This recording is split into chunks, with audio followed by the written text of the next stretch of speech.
But for my hair, no, I do not do that. Girl, let me tell you, I cried living eye water when I saw myself in the mirror after I did my big chop. Hello, welcome to my channel. It's your girl here, Sherunda Simone, and I'm back with another video. If you are new to my channel, I post lifestyle videos, Christian content, as well as product reviews. So if that's something that you're interested in, then go ahead and hit that subscribe button as well as the bell. Today I'm going to be answering one of the most common questions I get across all of my social media platforms, and it's how I have been able to grow my dry, kinky textured natural hair from this to this. Now, for everybody, you're going to have your own journey, you know that, but what I'm going to share with you, I really thought long and hard about it because there are certain things that we can all do to just improve the health of our hair and thereby improve the retention and the growth. On my honeymoon, all right, so you've got to picture this whole thing. I just got married, I felt really confident. I had my boo, I was about to start a new job, okay, we were moving to Atlanta. Life was great, and I was so excited because I told my fiance, now husband, I was like, look, I'm gonna keep this relaxed hair until our wedding, and then after that I'm going to cut it off and just be natural. And my hubby is so supportive, okay, you guys, because I'm thinking some other men, especially at that time, might have been like, no ma'am, I did not marry you with a low cut. But he was not like that. So here we are on our honeymoon. We are in our condo, and it was probably day number 2 or number 3, and I am just itching to cut my hair. I wake up in the morning and I grab some scissors and I go into the bathroom and I'm like, I'm going to cut my hair.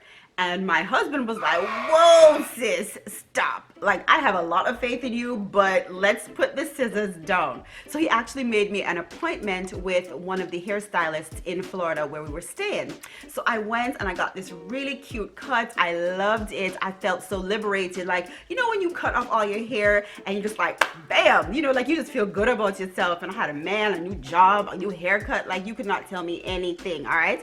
I was really in a good place, and I was excited about this new journey. And then at that time, YouTube had started to pick up with just hair tutorials. People like Natural85 started, showing up on the scene, and Rochelle Graham, Black Onyx at that time.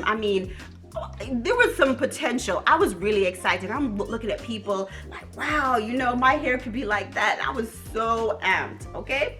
And then after maybe, gosh, it had to have been 2-3 months, okay? My little cute cut, it started to grow out because my hair was so low that as soon as it grew, you could see the difference. So it started to be this weird combination now because the back was getting long and puffy, and then I had the 2 textures up top because she did leave some of my relaxed hair up top, just for the style.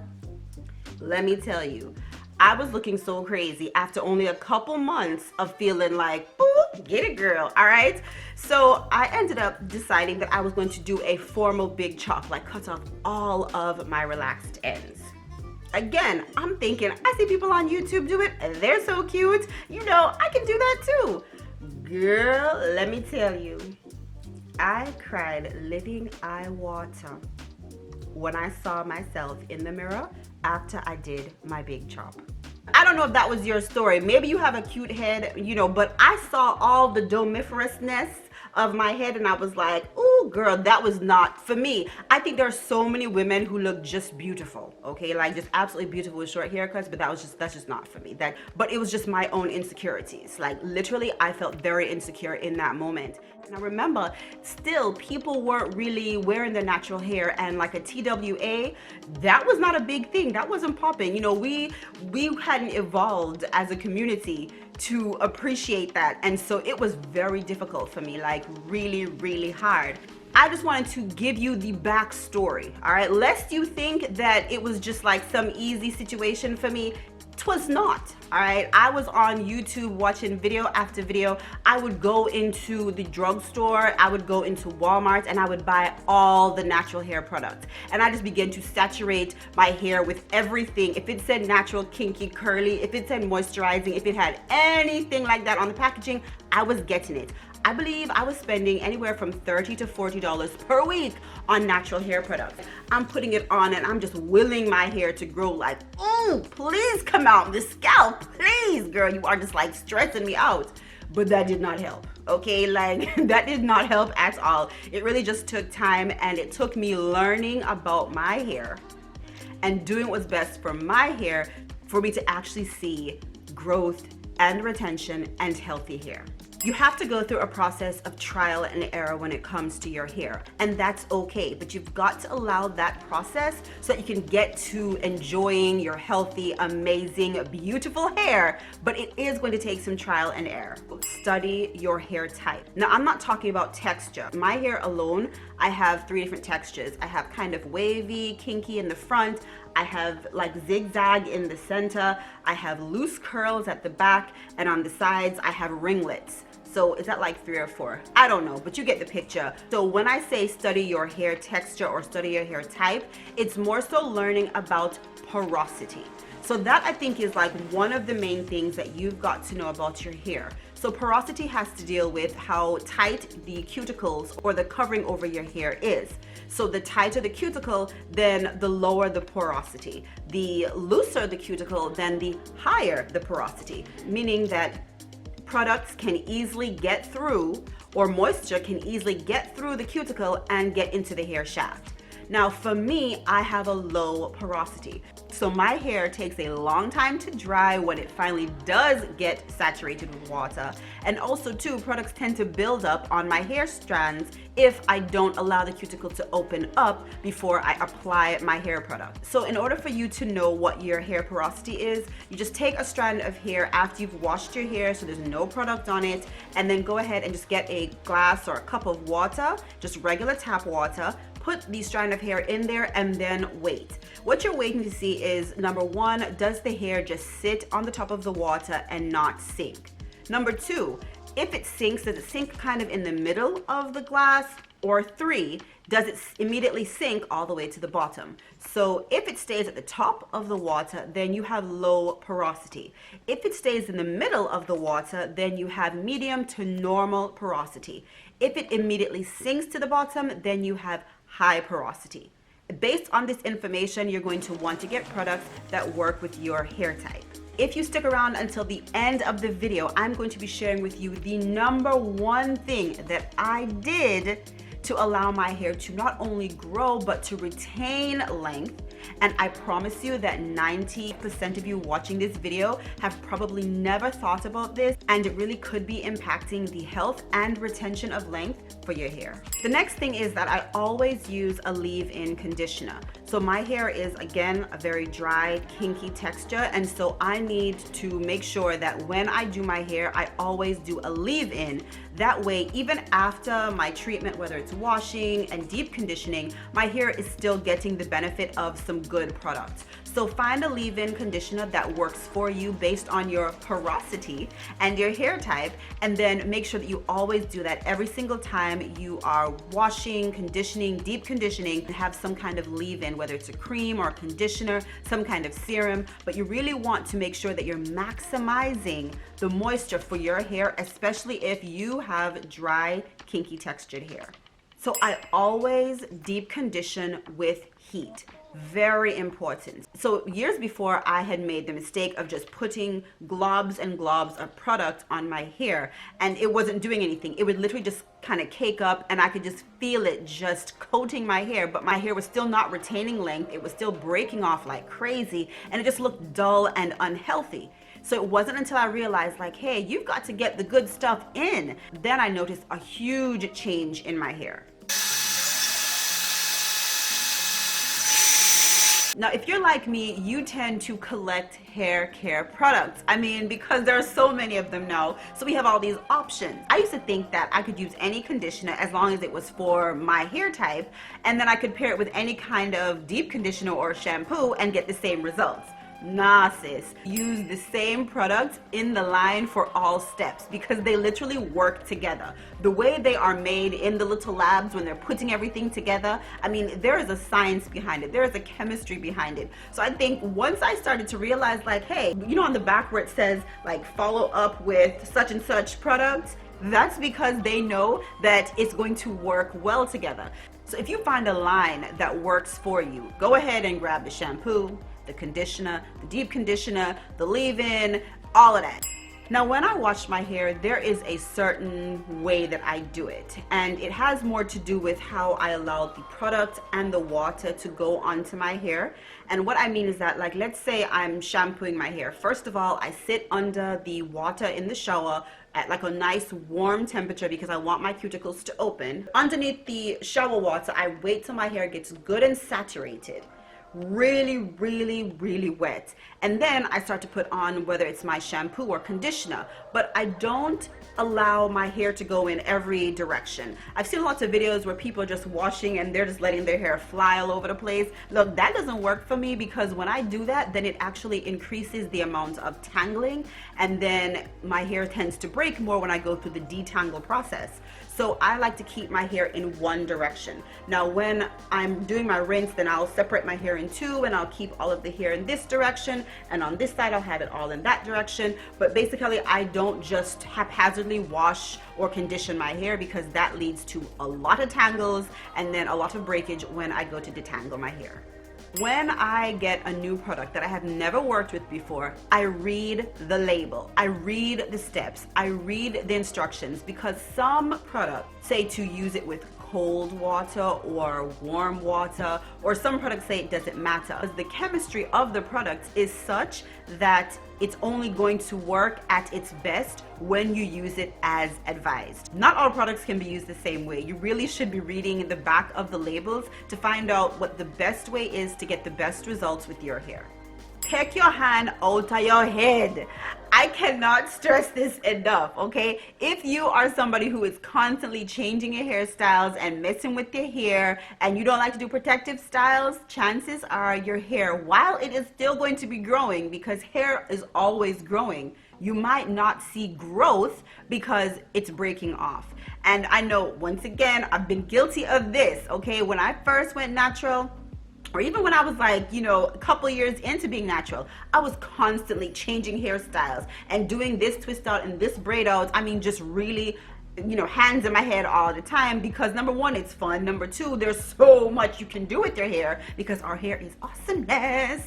But also too, because I was trying to see, like, you know, the versatility, like what else can I do with my hair, and how can I make it look longer and fuller and better. And so I was just styling every week, styling, sometimes 2-3 times a week. But let me tell you, the more you manipulate your hair, the easier it is for it to get tangled and break off. So protective styles have been my jam, my go-to. A lot of it too, because I just don't have the time much anymore to style my hair as I would like. I love protective styles. They have been my go-to because my hair is up, it's out of the way. Now, when I go to enjoy my hair, okay, I live it up. I do wash and goes for a couple of weeks, you know. I rarely blow dry my hair because it's just so kinky that if I drink a glass of water or think about taking a shower, just the thought alone of any kind of moisture will let my hair curl back up. So I don't really feel like the effort is worth it for me, but I will definitely enjoy my natural hair. But I can do that because the rest of the time I have it protected. It's out the way, it's just growing, it's just there. I'm living my best life. My hair is doing its thing. Then I take it down. Then boom, my hair is healthy. I can enjoy it for a bit, and then I put it away. Okay, so if you've made it this far in the video, chances are you're really liking the information. So go ahead and hit that like button. And if you haven't already, go ahead and just subscribe to my channel, girl. Okay, because you know you want to. You know you want to. And as a thank you for watching my videos so far, I am going to let you know, the faithful, I'm going to let you know about this awesome giveaway that I am doing. So if you want more information about the giveaway, the details, all of that good stuff, go ahead and click the link in the description bar for more information. But let's go ahead and get back to these tips, because let me tell you, like I said, the last tip is going to blow your mind, okay? I promise you, someone's gonna reach out to me like, girl, thank you. You're welcome. So throughout my natural hair journey, I've actually cut my hair twice.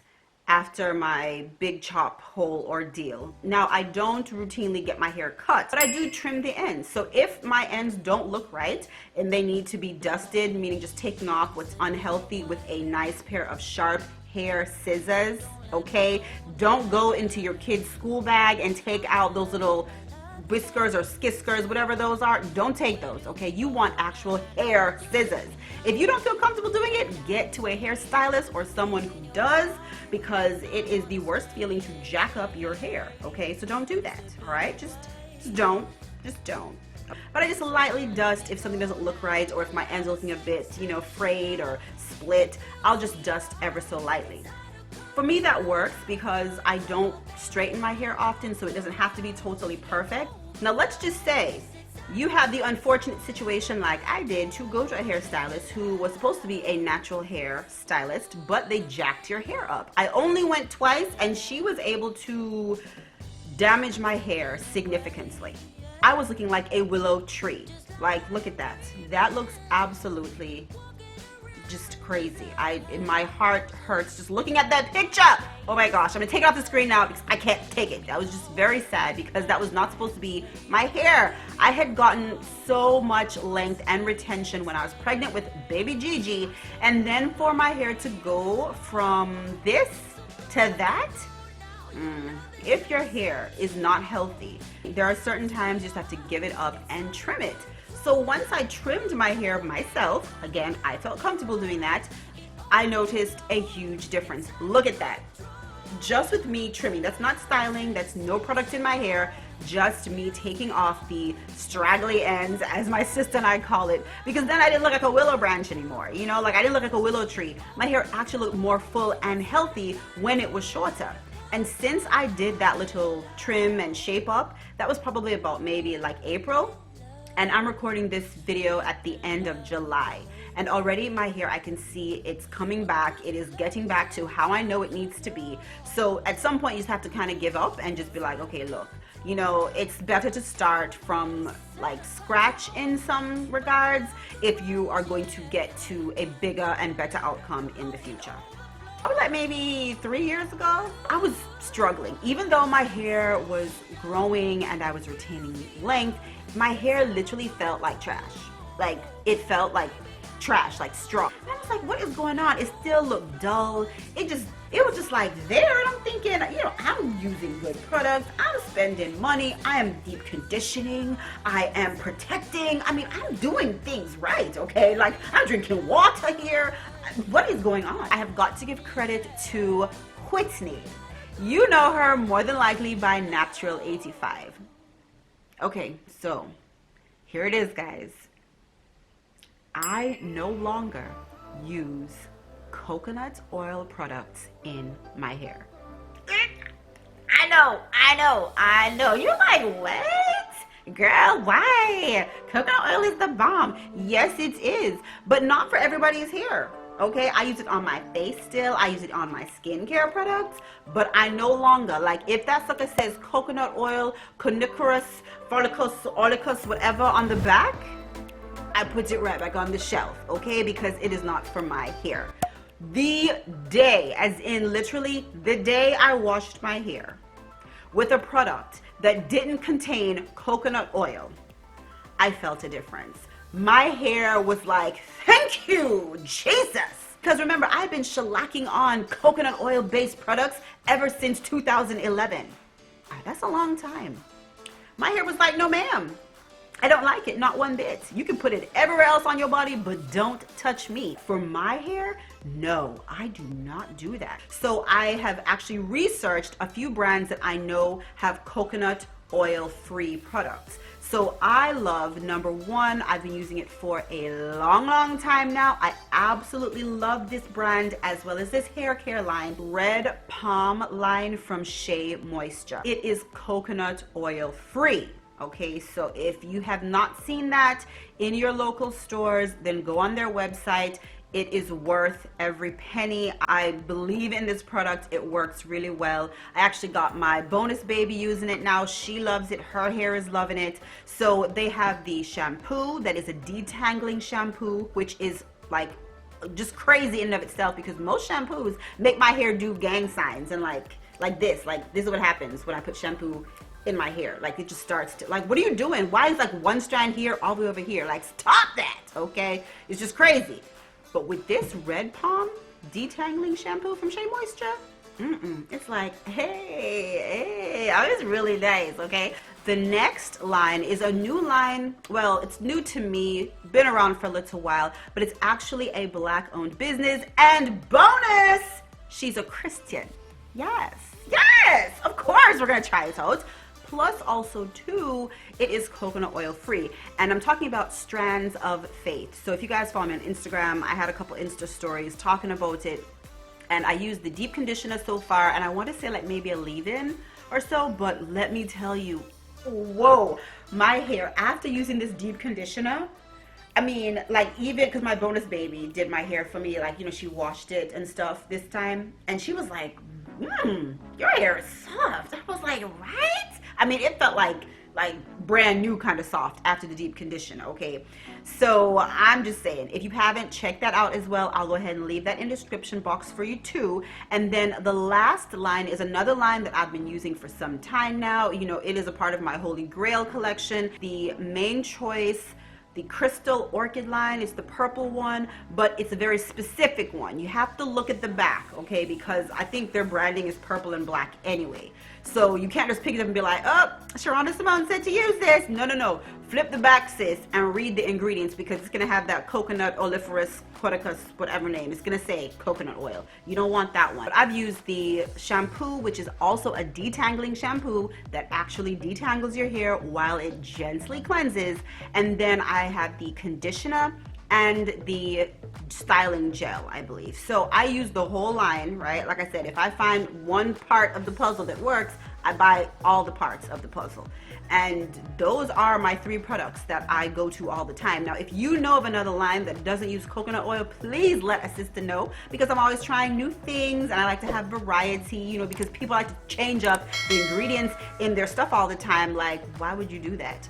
So if you found even one of these tips helpful, let me know in the comment section. I really want to start a dialogue, because when it comes to natural hair, there is always so much that we can learn from each other. Also too, don't forget to check down below, because I have that link to find out details about this amazing giveaway for me to say thank you to you for supporting my channel. Now, before you leave my channel, I have some other great videos for you to check out. Yeah, right there. Yeah, okay, so go ahead and click on them, okay? And before you do that, be sure to hit that subscribe button, because it's right there. Just do it. Hit the button. I am Sherunda Simone, and I will either see you at the top or from the top. You decide. Bye.